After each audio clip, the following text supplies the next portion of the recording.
This is the 217 Recovery Podcast with Corey Winfield. Dude, I was listening to the podcast. That's just hilarious. I appreciate you mentioning spreading yourself too thin, you know. It's like Nutella. You just can't spread it too thin. Nobody likes thin Nutella. March 18th, 2021. My name is Corey Winfield, and this is the 217 Recovery Podcast. Very fitting open today. I kind of do that on purpose. But no, spreading yourself too thin, that is something that I love to do. Not on purpose, but it seems like it because I do it all the time.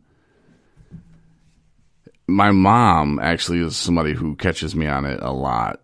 And she knows back in the day when I was drinking that spreading myself too thin was one of those things that would lead me right to the liquor store. And thank God now I don't have to do that, but it'll still wear on me. She can still kind of see it. You know, she doesn't think I'm going to go drink or anything, but she knows that it is wearing on me. And it could lead me back. I pray to God it doesn't. And I pray to God that I can catch myself. And when I can't, you know, that I have people like my mother or my wife that step up and say, hey, you know, you need to just take some time today. You know, you don't need to solve the world's problems today. You can't take everybody to treatment in one day, man. And lately it's been like, I want everything to happen now. If you're like that, you know exactly what I'm talking about. And a lot of people who have problems with addiction, we're like that. We want it all. We want it now. And there's so many things that I want to do with 217 Recovery, and you've probably heard me talk about it over and over. You know, I can't slow down. I'm pulled in 150,000 different directions, and I want them all to lead to the point of success or happiness or both, you know, completion at least. Now, the rides, you know, that we've been doing are just amazing, and we're really helping a lot of people out. Today, though, I had to tell 2 people no, and it was like getting kicked in the nuts. I don't like that. You know, I really like to be there for people when they need us, and the fact that one was just impossible for me to do, and the other I was just like, well, I chose to spend time with my wife. Her birthday was yesterday, and that was great. I had the local morning show caller. I don't know if you remember a few episodes ago. She was talking about how celebrities will call people on their birthday, you know, for a fee. So she ended up telling me it was the radio station that she listens to here in Traverse City. And I reached out to him and was like, hey, she really does love the guys, or not the guys, but the man and his wife that do the show in the morning. She loves them. And so I was like, hey, could you guys give her a call? And they did, and it like made her day. KHQ is the name of the radio station. Give them props. But yeah, it really made her day. But yeah, so I chose to hang out with my wife. And then, like I said, the other one was just not really going to work out. And it still hurts, man, to tell people no. So we're like 100 to 2. There's probably 100 rides, you know, that I've done. And, you know, 2 that I had to say no on. And sometimes that happens. And I have to be okay with it. And I have to learn how to be okay with it. Because, like I said earlier when I opened the show, you know, I can't take everybody to treatment in one day. And sometimes I have to look out for myself. And if we're not looking out for ourselves and our own well-being, you know, it's easy to get caught up. It's easier to get frustrated and then, you know, right back into the old ways. Because before, when I would get frustrated, I would go to the store. And that would lead to, you know what that would lead to. A trip to the hospital or rehab. And then it led to jail, which I was thinking the other day. It's funny how God works. It really is. During my drinking days, and usually it was when I was withdrawing, I would send out the prayer God, just make this go away, make this, go away, and I'll never drink again. Not sure if I said those words exactly, but something similar, I'm sure. And God, just let me figure out what I need to do to never drink again, stuff like that. I would say that a lot. But it's funny how it works, because I went through a lot of bumpy roads and a lot of low points in my life that I don't ever want to be at again in my life. I don't ever want to feel that way again. Ever. But I did. I felt that way one time. And I don't feel that way today, thank God, but those moments I had to go through them, and maybe because I prayed to go through them, kind of. Let me figure out, Lord, what it's going to take to never drink again. And He was letting me figure it out, one hard lesson at a time. But I was thinking the other day, though, and this is going to sound weird, but I'm glad that I drank the last time that I drank. I know that sounds weird, right? Let me back it up there. So I want to say I came to in my vehicle. No idea how I got there. It's in my vehicle. I was in my apartment complex, in my spot. Some dude's like knocking on my window, yelling at me, and he's like, "You almost killed somebody, what are you doing?" And I was, "What are you talking about, man?" And I get out of the car, and he's like, "You're drunk." And I was like, "Yeah, I'm drunk. What's it to you?" He's like, "What are you doing? And you're drunk and you're going to kill people." And I was like, "What are you talking about, man? I'm just sitting in my car. And I'm in my pajama pants. I'm in a t-shirt. And it's late November. It's snowing." And he's like, "I'm going to call the cops." And I was like, "Go ahead, call them, man. Just sitting in my car. What am I? It's not breaking the law. And this is private property." So I wait for the cops to get there, and then the cop gets there, and he's like, "What are you doing?" I'm like, and I really had no idea. And I was like, "I don't know, man. Like this dude saying I was driving, and clearly he's mistaken. I wasn't, and yada yada." And I told the cop he couldn't take me to jail, and that's when he took me to jail. Free ride. But I was actually too drunk for them to really take me to jail. Like legally, they would have to take me to the hospital. So he knew not to breathalyze me. And when I got to the jail, the guy tried playing a game of, "Oh, you're being disruptive." And I wasn't, and he just like, "Well, if you're not going to cooperate, we'll throw you in there." So he threw me in there because the cop told him, "Hey, this guy needs to experience jail." So that's what they did. They threw me in jail, and I was really drunk. I was probably, if I was guessing, probably a 0.4. That's what I would do. And so anyway, I'm in jail, and then I finally talked to my mother, and she's like, "Honey, what did you do to the car?" And I was like, "What are you talking about?" And she's like, "Oh, your front light." And that's when it really scared me, because I don't remember any of that. I didn't have my wallet. I didn't have my cell phone. I didn't have my vape. Like, there was nowhere for me to go, first of all. No reason. And then I started thinking, well, the cop must have came by and, like, smashed it out or something, like, it's the world against me, And it really scared me, though, to know that I blacked out. And I used to think that blacking out was something that people made up. Oh, he just cheated on his wife, so he said he blacked out or something, Because during my everyday drinking days, I never blacked out. So here I am thinking, no, that's fake. Then when it happens, you're just like, oh my God, like that's scary. So I was in jail for a week, get out, and, the judge says, "All right, you're out. You posted bail. You can't drink. We'll see you back in court. Sentence you and all this." Well, I get home, and what's on the counter? Half gallon.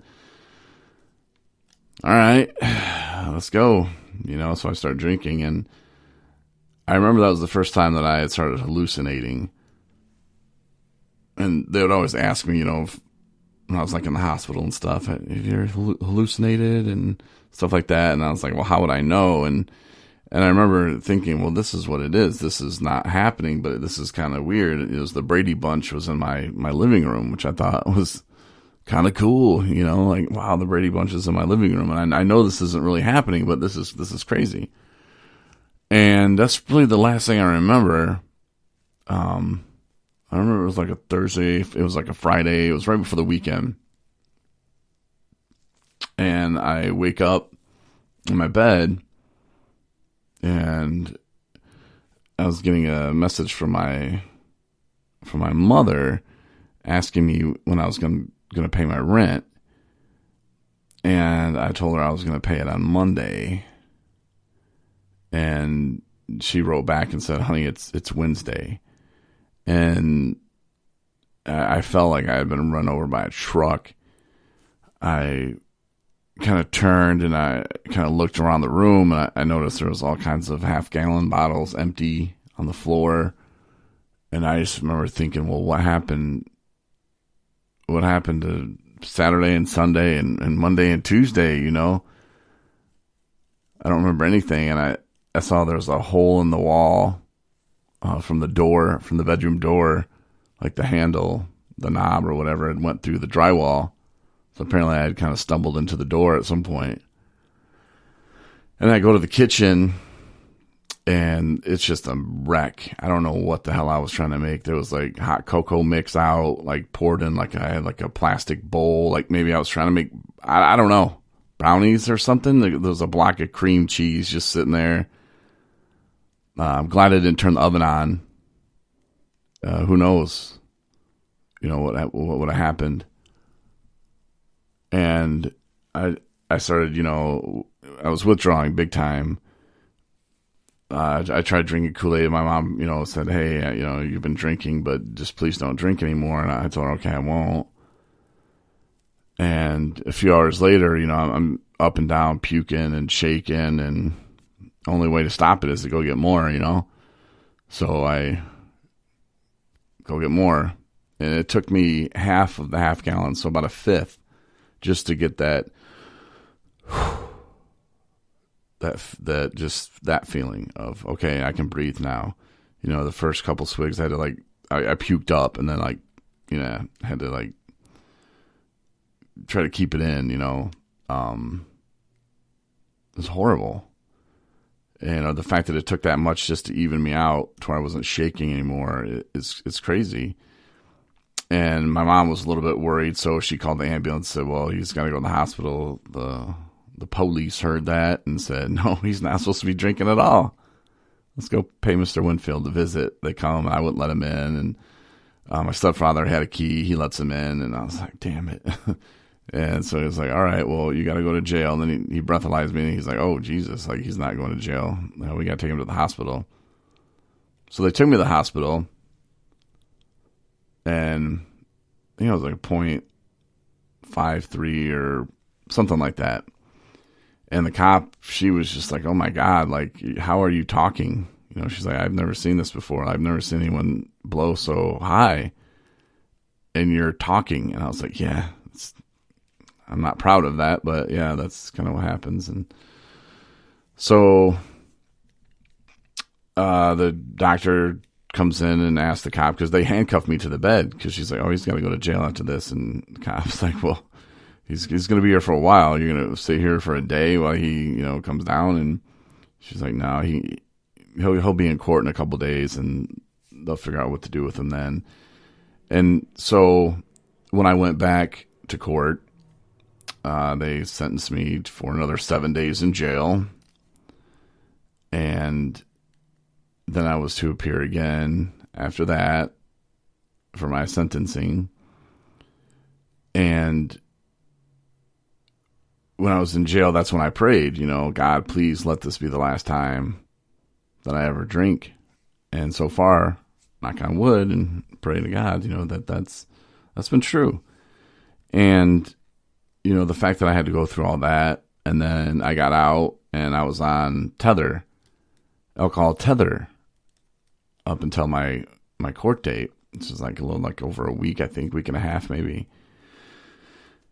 And so I go to court and they sentence me to a year probation, and they take the tether off, and then I have to go see a place in Benton Harbor called the Riverwood, and they said I had to do whatever they kind of suggested as far as like a treatment, because he's like, this isn't normal. The judge was like, everybody in this courtroom would be dead if they drank as much as you did.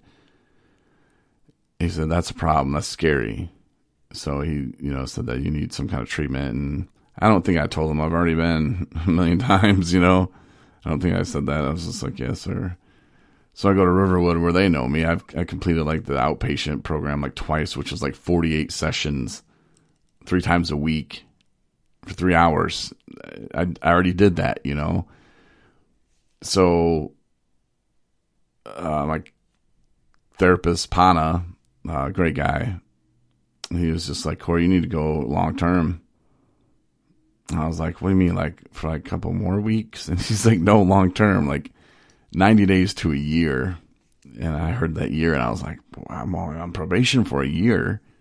Like, what do you mean a year? That's a long time, And he was talking about Teen Challenge, and I'm like, oh no, I heard about that, and I'm not really big into the religion thing. I'm more spiritual, so I don't know if it's going to really work for me. And I heard about this place called Bear River, so I was like, what about this place up north, northern Michigan? And he's like, yeah, we sent one person there. He didn't like it. I was like, well, just, see if they have a bed and see if you can send me there. And so they call SWMBA, which is Southwest Michigan Behavioral Health. That's who was the PIHP that I had to go through, the prepaid insurance health plan or something, that's what it stands for. So I call them and they're like, oh, well, Corey, when's the last time you drank? And I told them, and they're like, oh, well, December 15th. Well, it's, we're in, I think it was January 8th.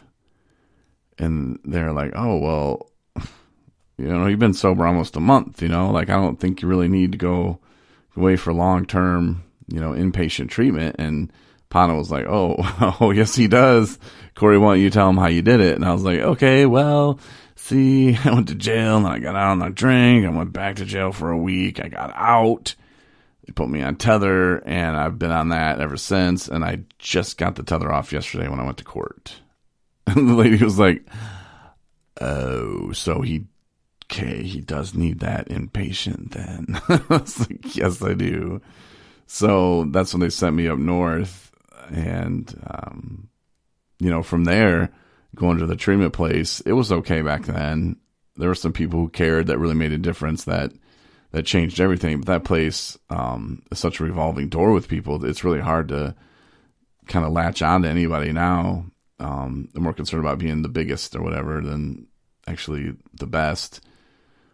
But at the time when I went there, though, it wasn't that bad. And I got to focus on myself. I got to really learn a lot about myself and figure out what I really wanted to do in life. I had a foot still in radio and another foot going, well, I'll go back to school. And so I was just kind of stuck in the middle. I didn't have any purpose. I didn't have any direction. And in the back of my mind, I thought, I could get a job in radio again and maybe move to California.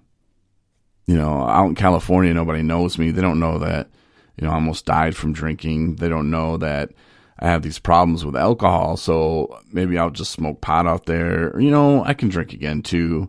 One day I'll be able to, and no one will know. I'll be able to control it this time because I'll know better. Right? Exactly.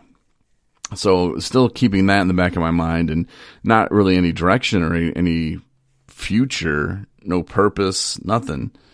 I realized that I kind of needed to get that purpose and I needed to do something. And my sister was one of the first to say, Corey, you need to start a podcast. I just didn't know what I was supposed to talk about. I tried, let me do a radio show on a podcast. That didn't really work. It wasn't even fun. But I knew I needed to do something in this realm. 20 years in radio, I'm just going to throw it out the window. That's kind of silly. So when I was in there, I mentioned that, and one of the ladies was like, yeah, you should start a podcast. And I was like, well, what am I supposed to talk about? And I was just like, talk about your recovery. My recovery, when I get out of here, I'll have 3 months, like 90 days. Someone's going to listen to me. And she's like, yeah, but you've been at it for a few years, And I was like, yeah. It's like, so you learned a lot, and you learned a lot about yourself. So talk about your recovery. And so that's kind of what I did. And that's when I'm like, okay, well, cool. I'm going to start a podcast when I get out of here. So I started telling the people in the treatment center, I started telling my friends that, when I get out of here, I'm going to start this podcast. And some of them were like, yeah, okay, man. And I remember one guy, his name was Ricky Patton. He was like, all right, man, well, here's what you need to do. Quit talking about it. And I was like, what do you mean quit talking about it? He's like, well, it sounds good. What you're saying, it sounds good, but are you going to do it? You're going to follow through with it? Yeah. He's like, well, we'll see. And so that kind of lit a fire too, A lot of people do say a lot of things. I've said a lot of things in rehab, like, oh, I'm going to go do this, and I'm going to do 90 and 90, and I'm going to do this, and then I get about 10 and 10, and I'm like, don't really need a meeting today anyway, so, and actually follow through with something was huge. And so I get out, and I am pussyfooting around a little bit because I have to find the perfect website, in order to do a podcast. I figured, well, I need a website with it too, because, we really want to help people in early recovery. We want to have resources where, people can go to and turn to, and I want it to be more than just a podcast. And so I was looking, I can never find the one that's just the perfect one for the perfect price. And I ain't having money either. So it really had to be a perfect price. And I figured we were going to go with Spreaker. I already had an account with them, and you could do a free 15-minute podcast. Like, you could do one. It's free for 15 minutes, 15-minute episodes, which I think is what we started with, actually. And then we asked for donations on Facebook, and people came through with a couple $100. So I think we upgraded the Spreaker plan, and then I think we bought another microphone. But when I first was messing around, like, oh, I got to figure out the website, another guy I'd picked up, and he had actually went to room 217 after I left out of 217. And he was just, explained to me he was disappointed that I hadn't already started it. I went to the IRS and got the EIN number or whatever. I registered the business with the county clerk as well. But I just couldn't pull the trigger, on actually starting the podcast. And so I was like, damn it. All right, let's do it. I think April 4th was the first podcast that we did. It was either the 4th or the 6th. And I remember I set the date 2-3 days in advance. Like, all right, boom, this is when we're doing it at 6:00, just so I knew that, hey man, if I put that stuff out there on Facebook and Twitter, stuff like that I'm going to have to follow through with it. So I did, and we did, and we followed through, and it felt good. It really, really did. And then, I had some haters come out like, oh, what's this guy? What does he know? Especially living in a sober living house. There's a lot of people that wanted to be on the podcast that I was like, nah, it's not really about that. It's about me and Rob at the time, and Matt. It's about us three and things that we did, and Trevor and, a couple of other guys that were actually in room 217. So it was like, we're going to keep this to 217 thing, and we'll just go from there. But yeah, some people were hating, and I just brushed it off, man. There's nothing I can really do to change other people's mind except just keep doing what I'm doing, and they'll figure it out. And we got the media sponsorship for the UFAM rally, wrote a nice proposal and sent it off.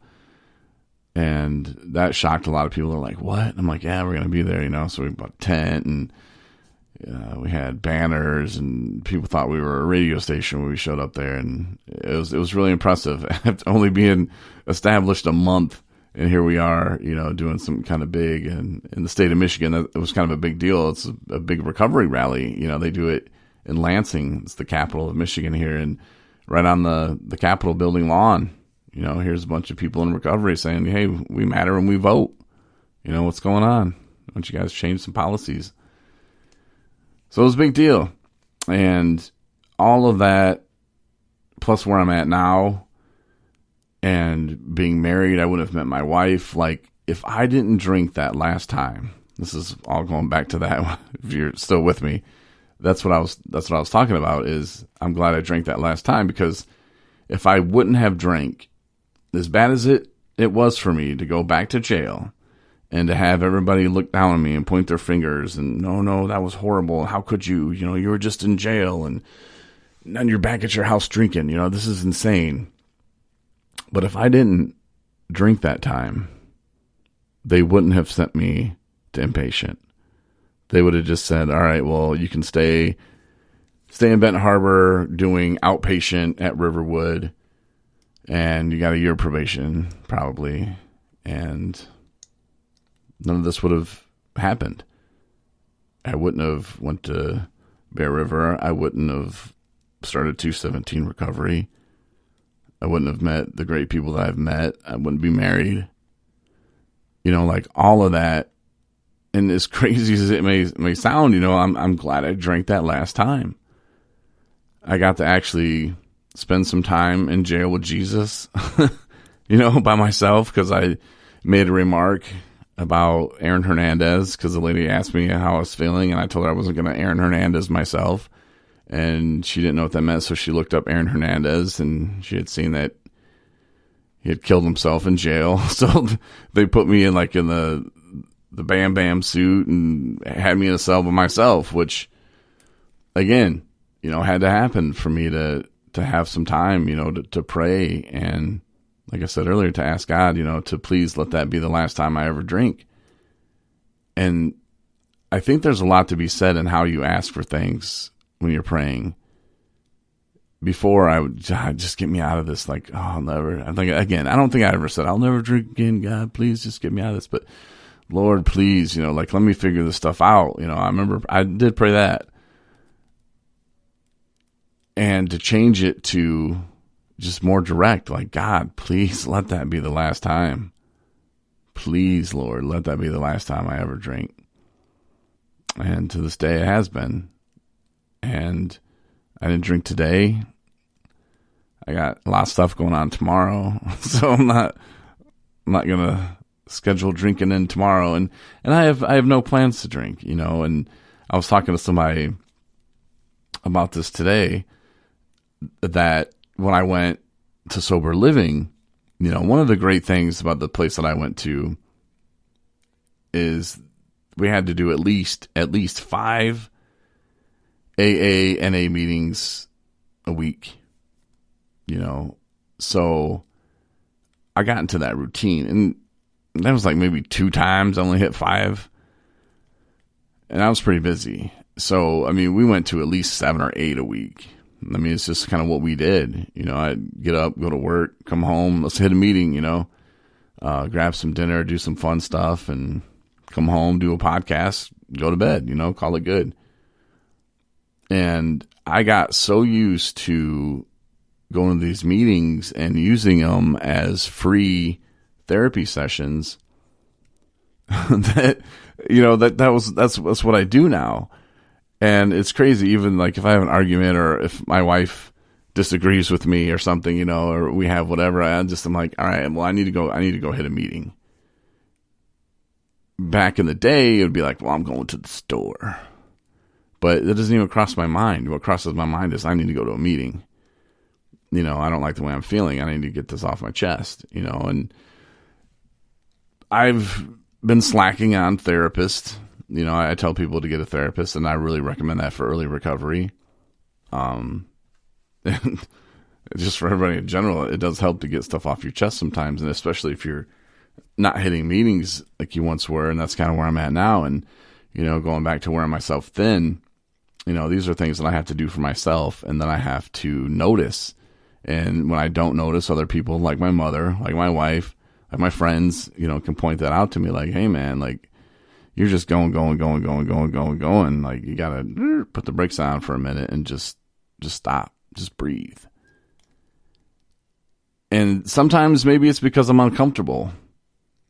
Like, I always feel like I have to be doing something, to just sit on the couch, pop some popcorn, watch a movie, I feel uncomfortable sometimes. I just think, man, I could be, fixing the app or emailing this guy or sending off this or trying to get stickers or, hey, maybe we should do mailers or how about those hats? What's going on with that? That coffee guy, what's going on? He never emailed me back after I told me he wanted the flavor stuff. Now it's just always going, man. And that's where I got to really take time and realize that I'm wearing myself thin before it gets to be a problem. So, I really do appreciate the people in my life that I do have that will say, hey, make sure you're seeing your therapist, make sure you're taking time for yourself, because I'm not fixed. I have 2 years and 4 months. So, yeah, and that's a couple of days in a row, but I'm not fixed, and it's good that I'm staying busy, but I can't really substitute healing and working on myself with staying busy. That makes sense. I can't just busy. Oh, no, not paying attention to myself. Busy. Even though when I was in sober living, I was busy, but we had to go hit those meetings, and like I said, getting that as a free therapy session and using that to vent, to get stuff off my chest, really did help. And now, like I said, it's second nature just to, I need to go hit a meeting. And that's really a great feeling. The whole, maybe I'll move to California and maybe I'll drink, one day still. And those thoughts are gone. I actually came to terms with the fact that no, I can never drink again. And I'm cool with that. And I don't know when that happened. I don't know if it was when I was in sober living or when I started the pot. I don't know.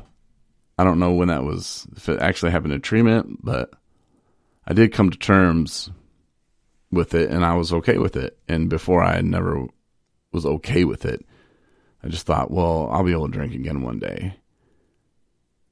But now I'm at a point where I don't ever want to drink again. Drinking for me, it was my drug of choice, obviously, but it taken so much for me, and it taught me a lot as well. But it just put me in this horrible situation of almost death, and I didn't like the way I felt about myself, and that's a hard thing to come out of too. It doesn't matter what drug you're using, to just forgive yourself and to move forward. And it's hard. Sometimes we think, well, I'm no good.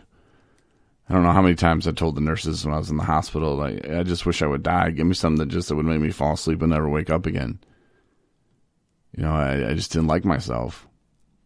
And people who loved me, they weren't very many, but they were strong, a strong few who still had faith in me and still believed in me that I could pull myself up and do something good.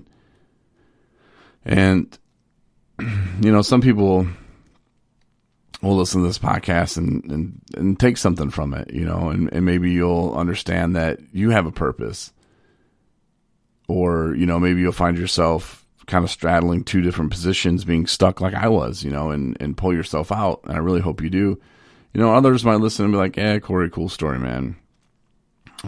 Couldn't get anything out of it. But, these podcasts are more for myself. And since I haven't hit a meeting today, this was my therapy session. So I appreciate you listening to it. I really do. Marnie will have to listen. Again, happy belated birthday to her. Of course, I did wish her birthday yesterday, and she had a pretty good one. But she'll have to come back on Saturday and tell that story. And we'll play the audio from when the radio station called her. She got a kick out of it. It was pretty good. It was nice. It was nice to see her so happy yesterday. That's what life's about. When you can make other people happy and just because you want to. That's what life's about, man.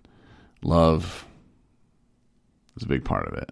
So Anyway, again, thank you for listening to my therapy session. I really do appreciate it.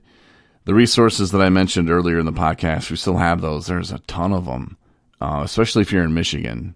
You know, we kind of keep it tailored to people around where we're from. You know, obviously it's easier for us to meet those people.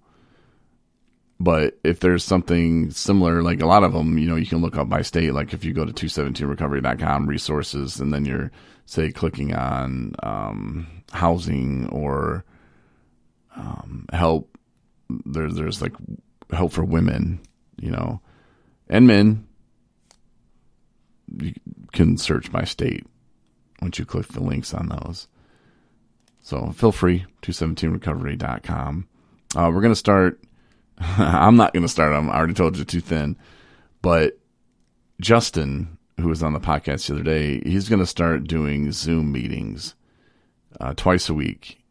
He's going to do an AA and an NA on Zoom. He just has to tell me what days. So I kind of left the ball in his court for that. But he's dealing with some moving stuff, and he's got a lot going on. So I'll cut him some slack too. But look for that coming soon. The app looks like the Android app's going strong. You can click on the audio tab. I would suggest that's how you listen to your podcast. But if you want to listen on Apple Podcasts, that's cool. You just can't go all the way back to the very beginning when we started. Spotify, got iHeartRadio, Pandora, Alexa. We'll pull up. Oops, see, she's trying to pull it up right now. But yeah, however you listen and do your thing. But we do have an app. I don't know that one. I know, Alexa, be quiet. But the Android app is going good. You know, the Google Play Store now. The iOS app, I don't understand, man. It's very frustrating. If you go to the audio part of it, it's got like some old ass one with Ryan on there, and I don't know. I don't want to remove it because one day it could be fixed, maybe, and I don't know if I would know.